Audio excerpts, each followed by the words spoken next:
سبيل الدموع سبيل مريح تنهدى يا صاحي كي تستريح وبث بسم الله الرحمن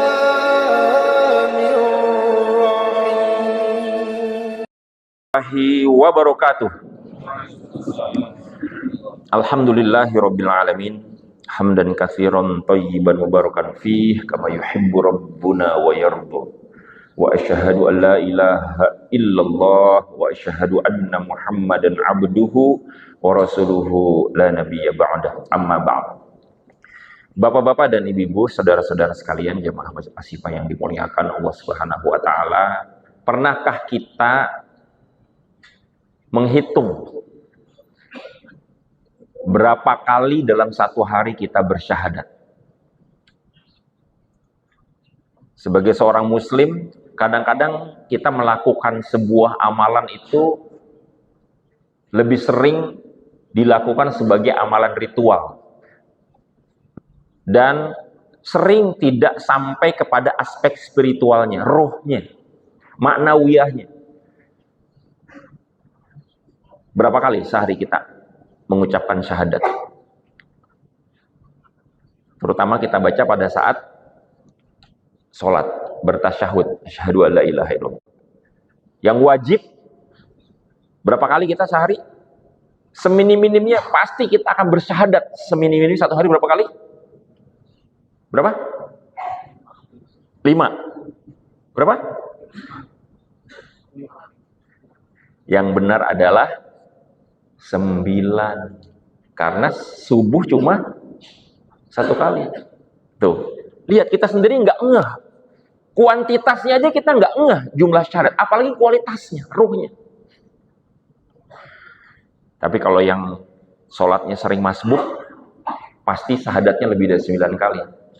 Karena sholat maghrib aja bisa 4 kali tasahud, kalau sholatnya masbuk. Tapi faktanya kita kan bukan cuma sholat wajib, sholat sunnah, ya. Apalagi nih kelihatan nih pancaran cahaya wajahnya nih, wajah-wajah ahli tahajud nih semua, insyaallah. Amin. Ahli duha, rawatib, ya. Rawatib.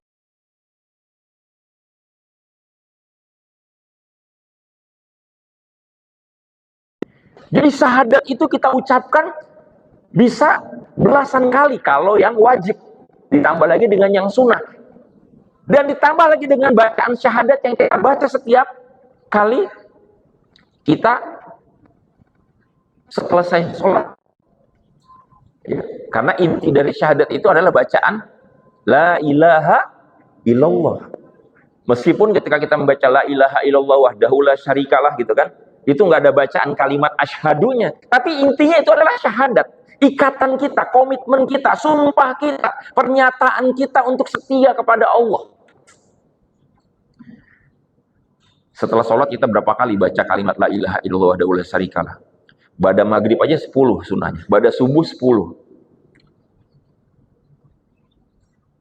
Dan kemudian kita juga membaca syahadat setelah kita berwudu.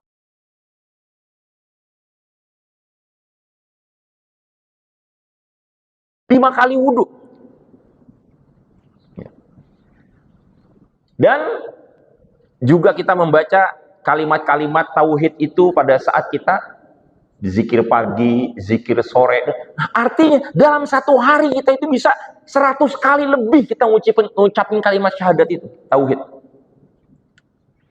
Nah, sayangnya banyak di antara kaum muslimin yang syahadatnya itu cuma di mulut, nggak sampai ke hati. Dan karena nggak sampai ke hati, maka nggak akan keluar dalam bentuk tindakan. Apa tanda-tanda kaum muslimin itu syahadatnya belum menghujam ke hati? Mereka masih melakukan dosa, kemungkaran. Lihat aja di Indonesia. Sampai hari ini kita terus dibikin capek dengan berita-berita korupsi, penyimpangan, kriminalitas, pembunuhan, judol, narkoba. Yang rata-rata kebanyakan kaum muslimin juga, orang Islam juga. Artinya syahadatnya nggak menghujam.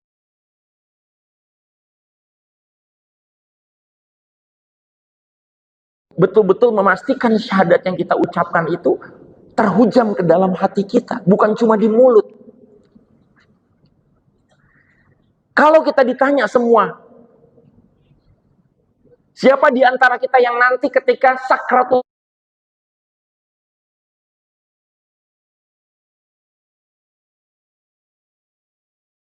syahadu anna Muhammad Rasulullah, Muhammad Rasulullah, pasti semuanya iya.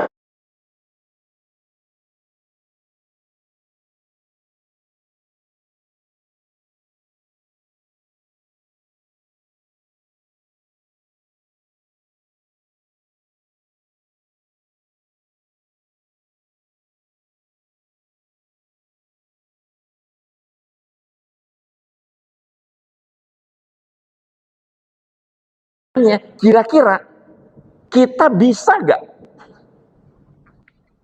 menjamin bahwa kematian kita nanti itu betul-betul dimudahkan untuk mengucapkan kalimat tauhid? Jawabannya memang tidak ada yang bisa menjamin. Karena hanya Allah yang tahu. Tapi kita diberikan syariat, panduan dan tuntunan untuk bisa mengukur dan mempersiapkan diri. Siapakah orang-orang yang nanti ketika sakratul maut itu bisa mengucapkan kalimat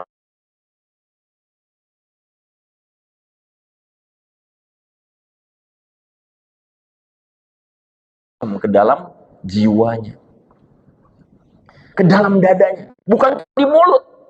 Karena apa? Ucapan kalimat tauhid pada sakrat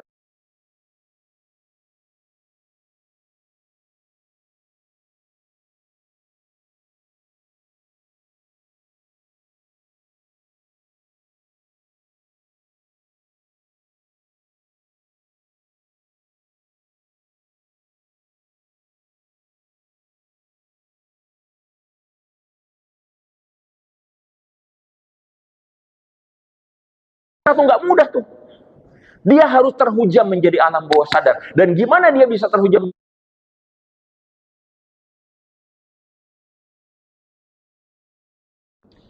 Dan ibadah yang paling utama yang bisa membuat syahadat kita itu bisa terhujam dengan kokoh adalah apa?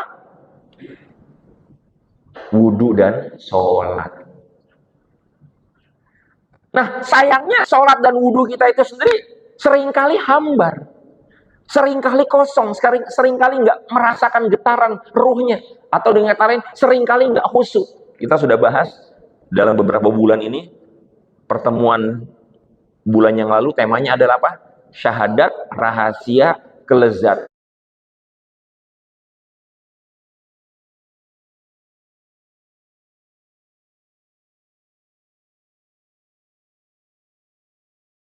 Sebelumnya lagi, masih ingat apa?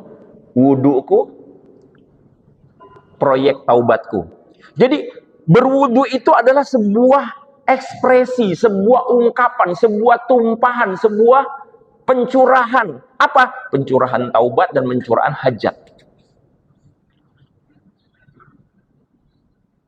Dan itu yang menjadi rahasia kelezatan wudu dan sholat. Selama ini wudu kita hambar, sehingga sholat kita pun jadi hambar.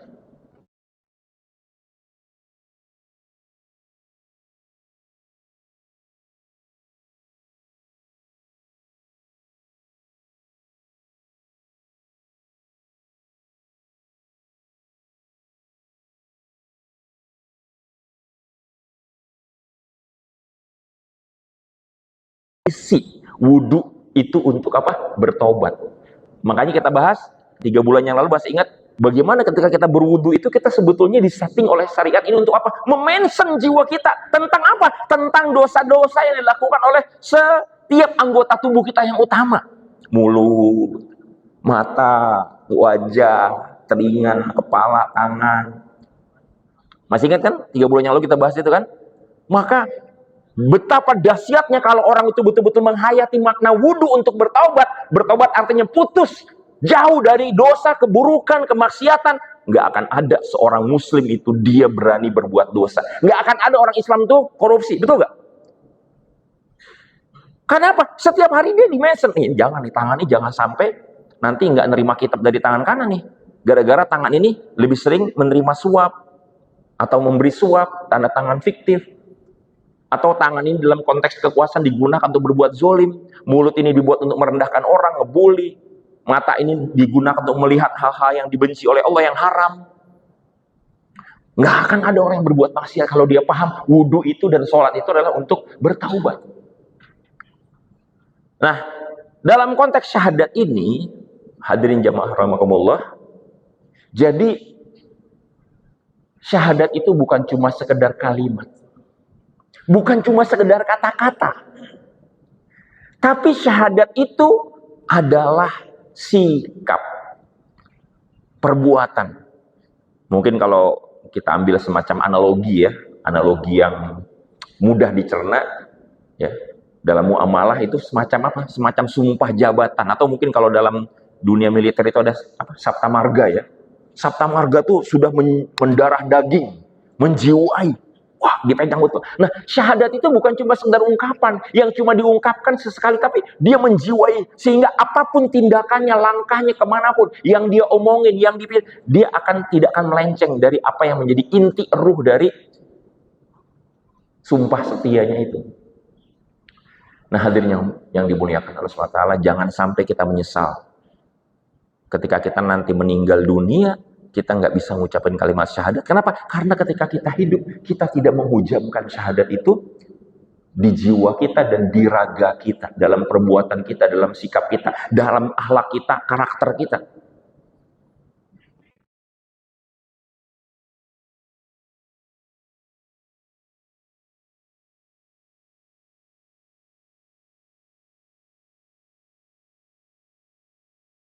Sekalian, ini bukan cuma sekedar rekomendasi, ya, tapi ya bukan cuma sekedar himbauan, tapi apa? Ini adalah sebuah kewajiban. Sebelum kita meninggal dunia masing-masing, semuanya harus belajar. Semua kaum muslimin harus belajar itu apa itu syahadat, apa hakikat syahadat, apa makna syahadat, apa konsekuensi dari syahadat, apa yang bertentangan dengan syahadat, apa yang bisa merusak syahadat. Wajib belajar. Dan sekarang kan source-nya sudah mudah kan. Kita bisa cari di kajian-kajian YouTube dari para ulama kita tentang apa hakikat syahadat, tauhid, dan seterusnya. Ya. Nah, dalam konteks kultum kita kali ini, di 3 menit terakhir saya ingin sebutkan konsep syahadat itu dimulai dari pemahaman kita tentang apa urgensi syahadat. Atau disebut oleh para ulama dengan ahammiyatus syahadatain, nilai penting atau urgensi dari syahadat yang harus kita tahu. Apa yang membuat kita setia terhadap sesuatu, terhadap instansi kita, terhadap pasangan kita, terhadap apapun, adalah karena apa? Karena memang dia punya urgensi. Apa yang membuat kita mau memberikan kesetiaan, memberikan pengorbanan, kecintaan, loyalitas, itu kan karena memang sesuatu penting buat kita. Apa urgensinya sekarang?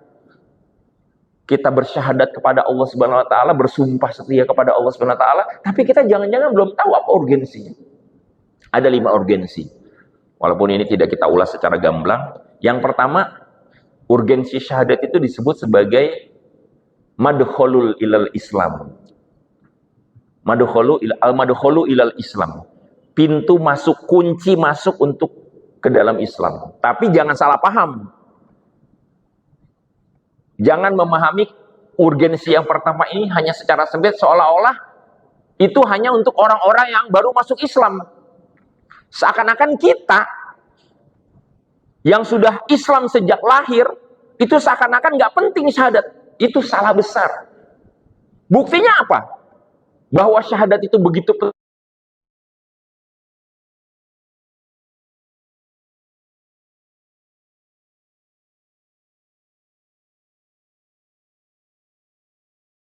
Berapa kali kita mendengarkan ucapan syahadat dalam satu hari? Ya. Betul, pada saat kumandang azan.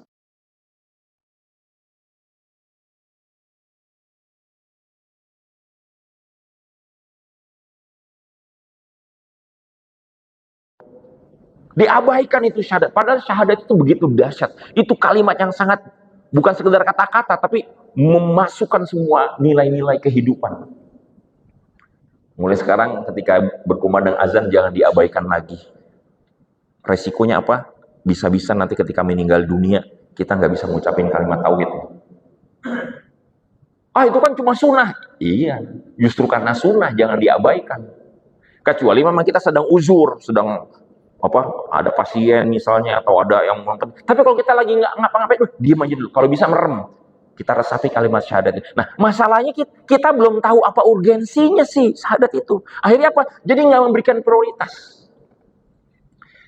Ya. Yang kedua, urgensi atau nilai penting dari syahadat ini adalah suatu ta'alimul Islam. Suatu ta'alimul Islam. Syahadat itu adalah clue, inti sari dari seluruh ajaran Islam. Ada dalam kalimat syahadat itu. Seperti halnya Al-Quran yang 30 juz itu ternyata intinya ada di mana? Di dalam surat Al-Fatihah. Seluruh kandungan Al-Quran ada dalam Al-Fatihah. Begitu juga kalimat syahadat yang kita ucapkan itu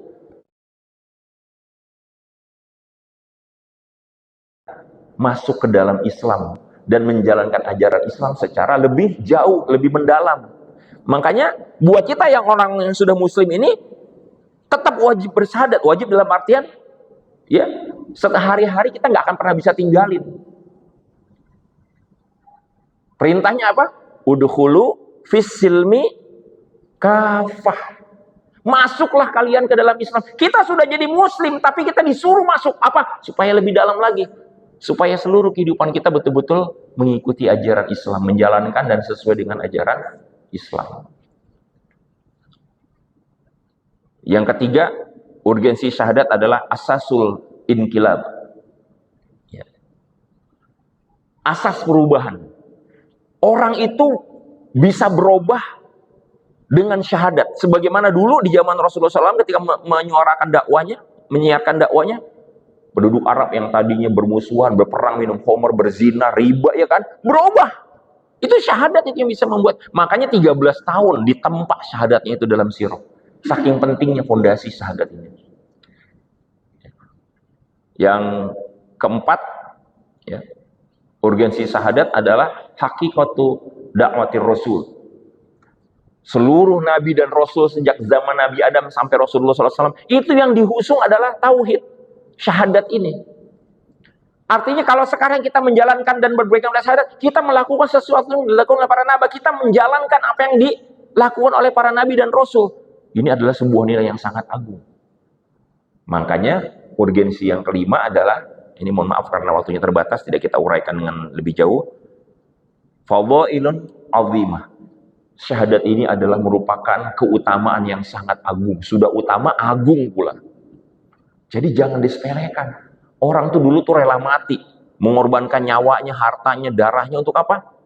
Untuk bisa mempertahankan syahadat. Masih ingat Bilal bin Rabah yang disiksa? Masih ingat Sumayyah yang ditusuk besi dari bawah sampai ke atas?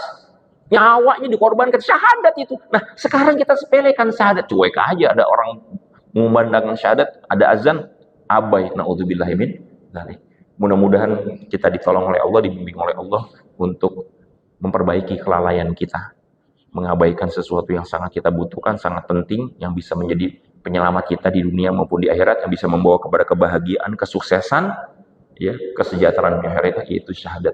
Makanya kita harus belajar syahadat ini dengan lebih dalam, sungguh-sungguh, dedikasikan waktu, tenaga, biaya kalau perlu, setiap hari harus belajar syahadat. Supaya apa? Kita bisa merasakan kelezatannya di dalam wudhu dan sholat, sehingga apa? Kita bisa merasakan kelezatannya dalam kehidupan sehari-hari di semua aspek kehidupan. Demikian kita cukupkan dengan doa kafaratul majelis. Subhanakallahumma rabbana wa bihamdika asyhadu an la ilaha illa anta astaghfiruka wa atubu ilaik. Wassalamualaikum warahmatullahi wabarakatuh.